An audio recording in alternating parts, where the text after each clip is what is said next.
It's that time of the year, folks. Football season is back, which means we are so back. That's 22 weeks of non-stop football, 22 weeks of NFL red zone sessions that would put any iPad kid to shame, while I develop a very weird parasocial relationship with this handsome man right here. But whether your team made a pact with the Dark Lord to make it to the Super Bowl, or your QB room looks something like this, every single NFL fan can at least find some solace in the escapist nature of fantasy football, which is why I play. And this year, well, I'm not just playing. I built an AI that uses astrology and real-life data to set up the lineup for my team to prove to you how dumb fantasy football actually is. But we'll get to that in a bit. At least on paper, fantasy football gives you something extra to be excited about on Sundays, especially if you root for any of these teams. It's also a great way to reconnect with friends you barely talk to, sending memes and inside jokes into that group chat you all forget for about 7 months. Maybe you even meet up with them on a weekend to grab some beers and draft your silly little teams. And if you got a cool PM like I once did, it can even become a team building exercise, which, haha, spoiler alert, it didn't build anything. Now, I've been playing fantasy football for 6 years now and have almost nothing to show for it. I finished dead last the past 2 seasons, barely missing a 3-peat back in 2022 by only 7 yards. I think my best finish is like a 3rd place during my rookie year. And trust me, it's not for a lack of trying. My first video on this channel was essentially 9 minutes of me yapping about the NFL Next Gen Stats API while I try to cope with the fact that I finished dead last. And last season I tried using astrology to draft my team, which went about as well as you would expect. At this point I really just want to blame it on bad luck, but let's be honest here, nobody has this much bad luck 3 years in a row. Not even me. Well, kind of think of it. Anyway, that's not the point. So, the fact that I finished last more often than not, well, this guy right here has won the league 3 times, proves there's at least some skill involved in this whole thing. Sure, there's always a possibility that you can fall your way into glory, like this guy, who one time got so drunk he missed the draft, leaving the auto pick to select his team. A team that, by the way, made it all the way to the finals. But that's just the statistics. Eventually, dumb luck evens out and good players always rise. So, once you accept that there is a certain degree of skill involved, the one question left to answer is how much skill does it actually take to win your league? Well, that's something I'm set to find out this season. As I said before, I've tried using logic and science and failed. I tried surrendering to the dark arts and failed. Miserably, may I add.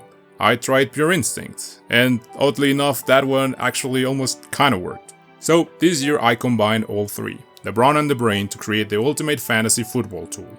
Allow me to introduce you to the GalilAI, an AI model that combines real-life performance stats, zodiac synergy between players, and straight-up horoscopes, all into a single easy-to-interpret metric called Astroscore. It can, among some other things, tell you which player to draft and who to start each week.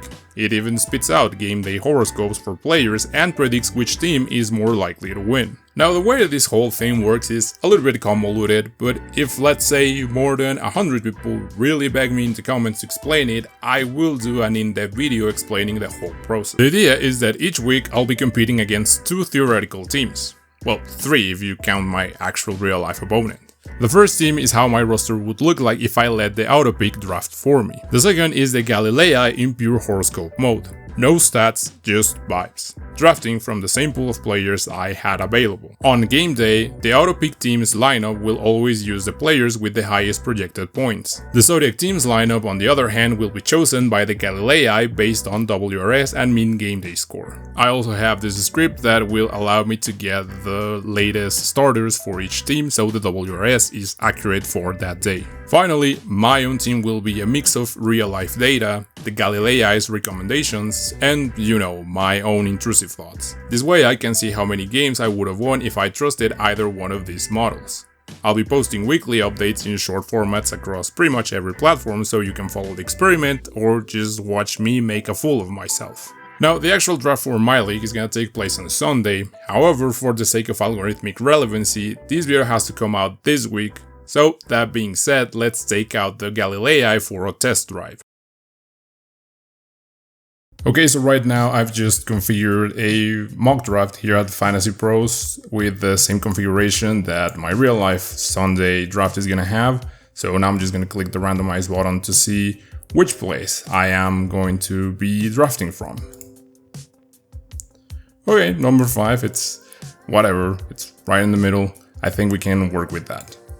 Okay, so right now it's suggesting me to pick one of these wide receivers, so I'm just gonna go to this window of the GalilAI and tell it who should I pick between all of these wide receivers using only the astrological stats, that is the WRS and the mean game day score.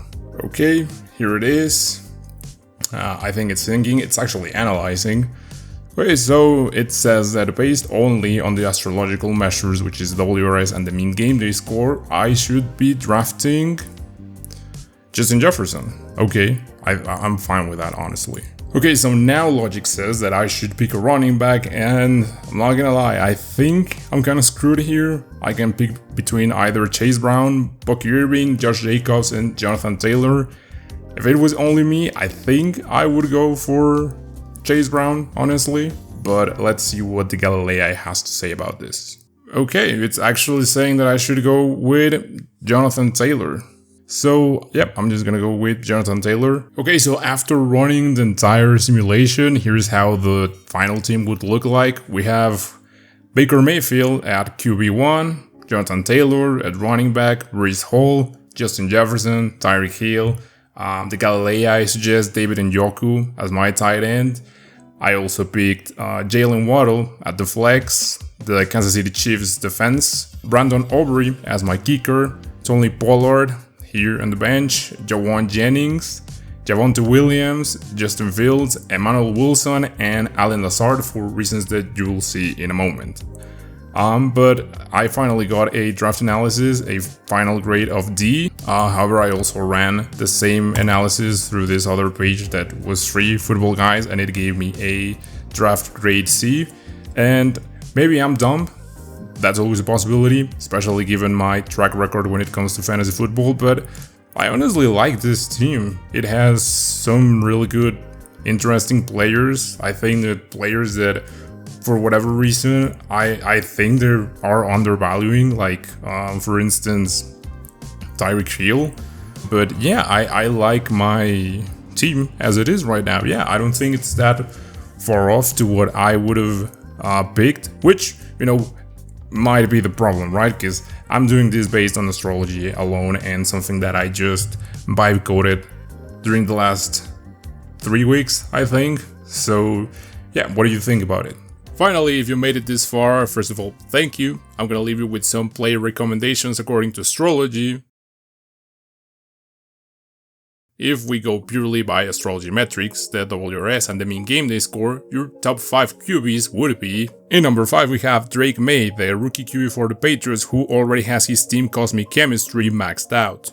In number 4 we got Marcus Mariota, who probably won't be seeing much of the field this season, but if he ever does, the stars are on his side. In number 3 we have Justin Fields, and in number 2 we have a guy by the name of Hendon Hooker, who I'm being told is like the third string quarterback for the Lions. And finally, in first place we have Baker Mayfield, the quarterback who, at least on paper, has the best chemistry with his team. Now for the wide receivers, in number 5 we have Joshua Palmer from the Buffalo Bills. On number 4 and 3 respectively we have Cooper Kupp and Torrey Horton from the Seattle Seahawks. In number 2 we have Emeka Egbuka, Tampa Bay's future number 1 wide receiver, or at least that's what Jupiter or Saturn says. And in number 1 we have the man that was left behind by Aaron Rodgers in the New York Jets, Allen Lazard, who might be on the verge of a breakout season. Now for the running backs we have Miles Sanders in number 5, who alongside number 4 Javonte Williams will try to be the guy in the Cowboys backfield now that Ezekiel Elliott has decided to hang the boots. In number 3 we have a personal favorite, James Conner. Just keep an eye on him, that's all I'm saying. In number 2 we have Emmanuel Wilson, who's technically the running back 2 for the Packers, but hey, who knows, maybe Mercury can promote him. And finally, at number 1, we have not just the top running back, but the highest ranked player overall by WRS and mean game day score. The man trying to dodge the Madden curse this season, Saquon Barkley. So, there you have it, reviewer. Do what you want with this information. If you enjoyed the video, please consider leaving a like or a comment telling me if you agree at all with the GalilAI. As always, thank you so much for watching, and I'll see you in the next one.